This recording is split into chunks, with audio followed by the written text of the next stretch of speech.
Every day on KC Live, we have a chef showing you how to make something delicious, but making a great dish starts with preparing your ingredients. Chef Colby Garrelts from Bluestem and from Rye is here to teach us how to use a knife like a professional chef, because you are a professional chef. So what are we learning to slice and dice this morning? It slices and dices, it makes julienne fries. That's right. Well, I actually wanted to start off by going through what we have here to explain really what's important to have in your kitchen and what's not important. Okay, got it. I want to start here, number one, with peelers. This is a more traditional peeler like your grandma had, you know, the little metal ones that were kind of like, they hurt your knuckles all the time. And then we have what's here, which is a more modern peeler that's called a Y peeler.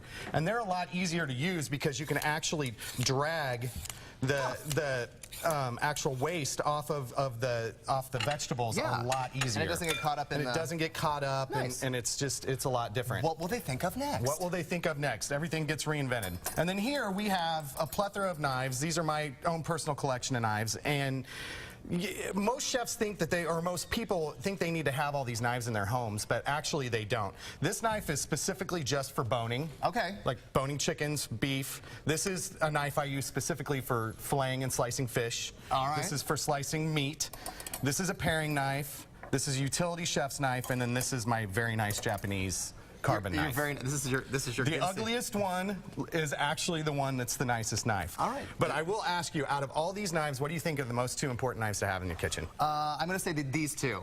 I don't know why. You're close. Okay. This one and this one. Those are the only knives that a home kitchen should ever really need to have. Okay, I got it. So. Okay, what are we doing? Let's do some cutting. I'm all about the cutting. All right, well, I'm going to show you kind of an example of a couple of different things that you can do that most people aren't used to with things like peelers and such. Like here, you can take a peeler and just peel the zest off of things like oranges, and then come through here and julienne it. Oh, now you're this just is called Look at you. julienne.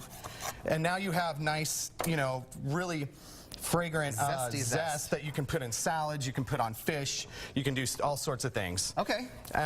Going on a little bit farther. You've switched to another knife. Yep, this is a paring knife. You can also skin the oranges. Okay, show me something. I'm gonna show you how to use this bad boy here in a second. Dear Lord. It's got a guard on it, so. Oh, thank God. Okay. And cutting into these flesh, you can just pop these out, and those are called those are called supremes. You can do that with lemon, with lime, with orange, and what have you. And then right here, this is what we call a mandolin. These are really great they can be a little expensive. I mean, you can end up spending, like this one's probably close to $100, but it does so much that, you know, you can kind of get away with not having too many knives. Sweet. So, basically, it does it for you. It does it for you. You know, you can take you can take fruits, vegetables, anything, put this little guard on it, and you can see there's teeth on there. Teeth. And you can slice. All right, here we go. So just down? Just down. Oh, that is easy. So make sure and use the guards, because most cooks don't do that. You know, and they lose digits. What's when it comes to knife skills, what's the #1 thing to remember?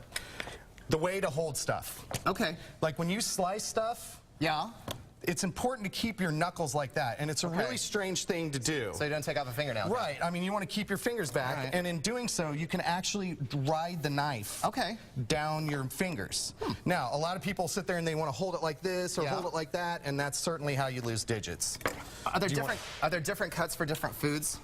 Not necessarily. I mean, it just depends on what you're doing.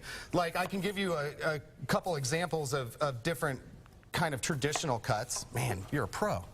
Well, look at you. Not the first time at the rodeo. I know, there you go. Like this right here is a dice. Okay? We're slicing and dicing. We're dicing. Well, I will learn more in the commercial break. But that was awesome, Colby. Yeah, Thanks. I appreciate it. Thanks for having me.